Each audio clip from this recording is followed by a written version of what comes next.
আমাদের নবী তার 63 বছরের জীবনে কখনো একটা বারের জন্য তিনি মিথ্যা কথা বলতেন না। আমাদের নবী সদা সর্বদা সত্য কথা বলতেন।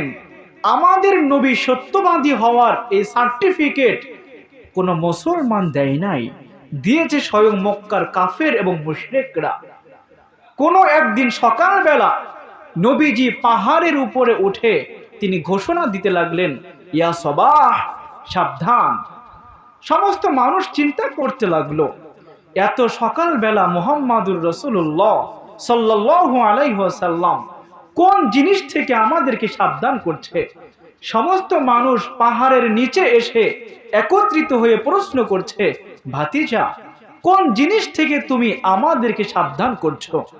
নবীজি সমস্ত মক্কার কাফেরদেরকে উদ্দেশ্য করে প্রশ্ন করছেন, লাউ আখবারতুকুম, আচ্ছা আমি যদি এখন তোমাদেরকে বলি, আন্না খাইলাম বিল ওয়াদি তুরিদু আন তুগীরা আলাইকুম, এই পাহাড়ের অপর পাশেই একদল বাহিনী আছে, কিছুক্ষণের মধ্যেই তারা তোমাদের উপরে আক্রমণ করবে, আকুনতুম মুসাদ্দিকি, তোমরা কি আমার এই কথাকে বিশ্বাস করবা?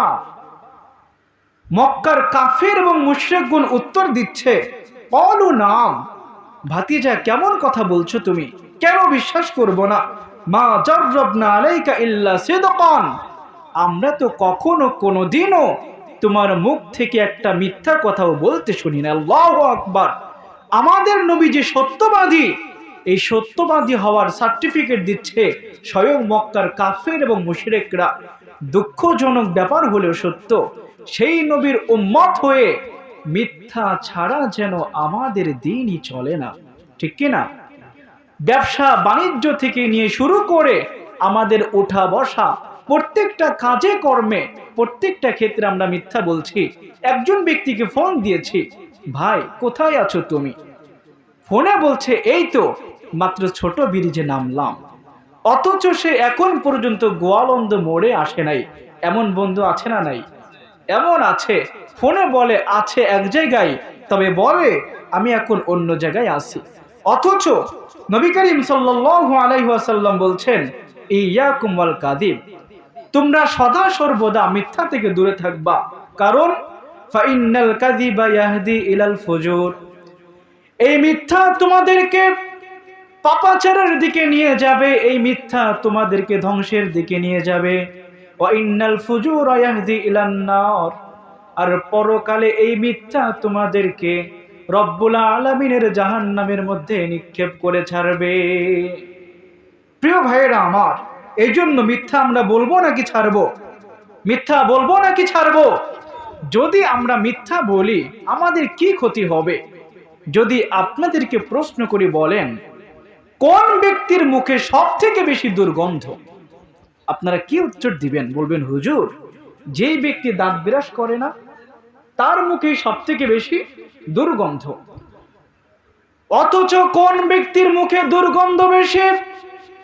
বিশ্বনবী মুহাম্মদুর রাসূলুল্লাহ সাল্লাল্লাহু আলাইহি ওয়াসাল্লাম বলছেন, ইযা কাযাবাল আবদু তাবাআদা আনহুল মালাক, যে ব্যক্তি মিথ্যা কথা বলে ওই ব্যক্তির মুখে সব থেকে বেশি দুর্গন্ধ।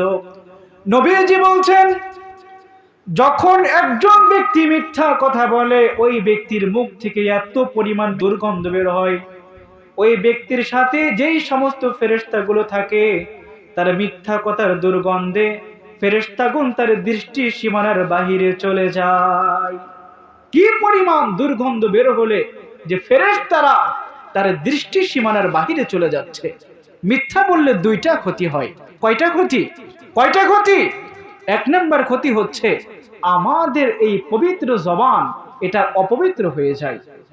মিথ্যা বললে দুই নম্বর ক্ষতি যেটা হয়, রব্বুল আলামিন আমাদের নামটা তিনি মুনাফিকের খাতার ভিতরে লিপিবদ্ধ করে ফেলেন। প্রশ্ন করবেন, হুজুর মুনাফিক হলে কি এমন ক্ষতি হয়? মুনাফিক হলে কি এমন ক্ষতি হয়? রব্বুল আলামিন বলছেন মুনাফিকদের সম্পর্কে, ইন্নাল মুনাফিকিনা ফিদ দারকিল আসফালি মিনান নার।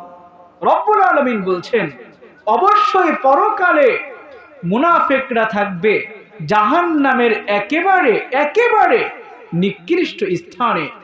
আমরা বড় বড় যতগুলো কাফেরের নাম জানি, 1 নম্বরে আবু জাহেল, 2 নম্বরে ফিরাউন, 3 নম্বরে নমরুদ, আবু লাহাব, উতবা, শাইবা, যতগুলো কাফেরের নামই আপনি বলেন না কেন, রব্বুল আলামিন তাদেরকে জাহান্নামের নিচে রাখবে না। নমরুদ, ফিরাউন, হামান, কামান তারা থাকবে জাহান্নামের উপরে, আর জাহান্নামের নিচে থাকবে তারাই যারা মিথ্যা কথা বলতো। মিথ্যা কথা বলে এটা মনে হয় মুসলমানদের মধ্যে নাই, আছে, অনেক আছে। এই জন্য প্রিয় ভাইয়েরা, আমাদের নবী তিনি তার 63 বছরের জীবনে কখনো একটা মিথ্যা কথাও বলে নাই। এখন আমরা যদি আমাদের নবীকে অনুসরণ করতে চাই, মিথ্যা কথা বলবো নাকি ছাড়বো? মিথ্যা কথা বলবো না ছাড়বো? মিথ্যা কথা ছাড়তে হবে।